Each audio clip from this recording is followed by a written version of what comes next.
Hey everyone, and welcome to The Explainer. Let's just jump right in, shall we?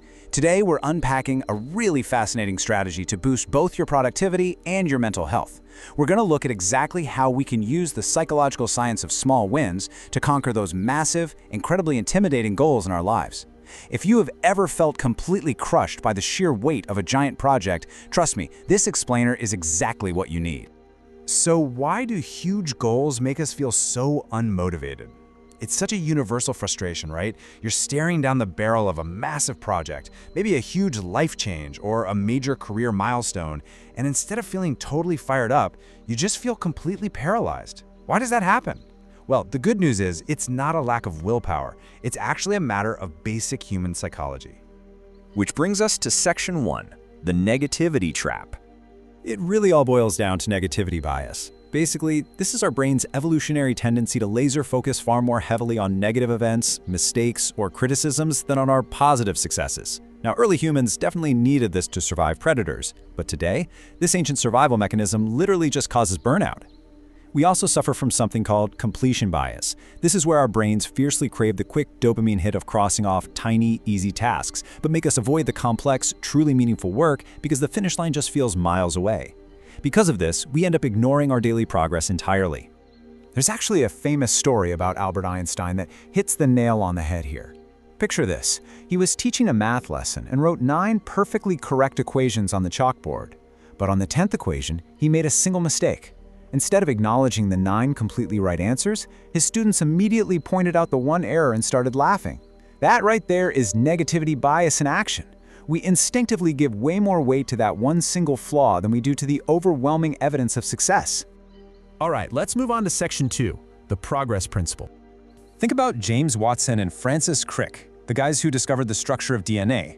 Their journey was a total roller coaster. Their motivation wasn't just steady from start to finish, it was entirely dictated by their perception of forward momentum. First, their initial attempt at a model failed miserably, which plunged them into these dark days of ebbing motivation and intense doubt. But the second their breakthrough model finally succeeded, their morale absolutely skyrocketed. I mean, they practically lived in the lab after that. Human motivation is just inextricably linked to the feeling of moving forward. And this isn't just anecdotal. Harvard researchers Teresa Amabile and Stephen Kramer dug deep into this in their amazing work, The Power of Small Wins. They exhaustively analyzed nearly 12,000 diary entries from knowledge workers to uncover what they called the progress principle. What they proved undeniably is that making progress on meaningful work, not just the final completion of the massive project, but the daily progress itself, is the ultimate motivator. And here's the kicker, 76%. When they looked at the data, 76% of the workers' absolute best mood days involved making some sort of progress. Even a ridiculously minor step forward triggers a natural dopamine release in the brain that keeps us engaged and makes us feel highly capable. Progress is literally chemical fuel for your motivation. So, let's break down what actually separates our best days from our worst. The best days are fueled by catalysts, which are things that directly support the work, and nourishers, things like words of encouragement and mutual respect. On the flip side, the worst days are dominated by setbacks and toxins, which are those discouraging events or toxic interactions. Because of that negativity bias we talked about earlier, a single setback or toxic event can completely poison our inner work life if we aren't incredibly intentional about focusing on our small wins instead. Moving right along to Section 3, the habit stacking secret. Now, habit stacking is an absolutely brilliant behavior change technique. It's all about making it way easier to adopt a new habit by literally attaching it to a routine you already do on autopilot. Why does this matter so much? Well, instead of trying to force a new behavior into your busy day using sheer willpower, you just stack it onto something familiar, like brushing your teeth or making your morning coffee. Doing this drastically cuts down on decision fatigue and helps that new habit stick incredibly naturally. So, how do we do it? There are 4 clear steps to making habit stacking work for you. Step 1. Identify your target habit. You need to be super specific about what you want to change. Step 2, practice mindfulness. Engage in the new activity with deliberate intention so you really build a sense of control. Step 3, transition to routine. Through sheer repetition, you'll eventually hit a flow state where the action becomes totally automatic. And finally, step 4, zoom out to see the bigger picture. Take a 360-degree view of your environment to make sure it actively supports this new habit, like, say, setting your gym clothes out the night before. Let's get into Section 4, 3 daily wins.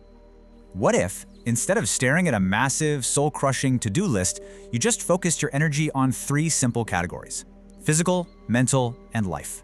Physical means moving your body, fueling it well, or prioritizing recovery. Mental is all about practicing a skill, finding deep focus, or doing something hard. And life is just handling a small task or organizing your space.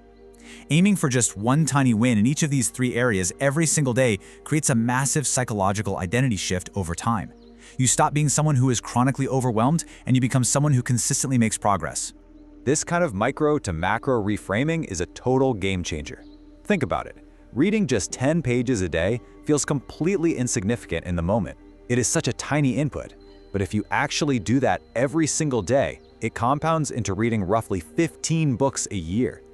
That is an extraordinary long-term transformation, all built entirely on one tiny daily win. And that brings us to Section 5, tracking your momentum. Get this, 42%. Studies actually show that simply writing down and tracking your habits boosts your chances of keeping them up by up to 42%. When you actively track your progress, you're building a visual roadmap of your success that literally overrides your brain's natural negativity bias. You can't ignore the progress when it's staring right at you. And luckily, we've got some amazing tools to help with this. Here are a few top visual tracking apps out there for 2025. Serenity is awesome for building personalized visual roadmaps and timeline mind maps. Strides is perfect if you love pure metric charts and line graphs. Habitica is super fun because it gamifies your progress like an RPG video game. And Todoist uses these really fantastic productivity heat maps. Honestly, whichever you choose, the goal is the same: to literally visualize your momentum through streaks and charts. But here's the catch. As you track, you absolutely have to adopt this vital mindset. Start every single day from zero.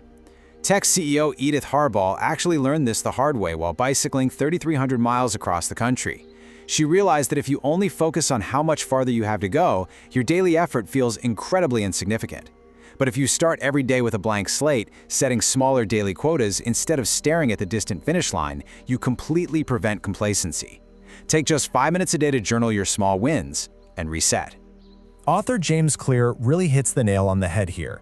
He says, if you want to summarize the habits of successful people into one phrase, it's this: successful people start before they feel ready. Giving yourself the permission to focus purely on progress rather than absolute perfection is the true key to success. You don't need to have the whole massive project completely figured out. You literally just need to take the very first step. So, as we wrap up this explainer, I want to leave you with one big provocative question. What small win are you going to claim today? Don't look at the giant mountain ahead of you. Just look at the single step right in front of your feet. Claim that win, track your progress, and watch just how quickly those micro wins transform your entire life. Thank you so much for joining me today, and go get that win.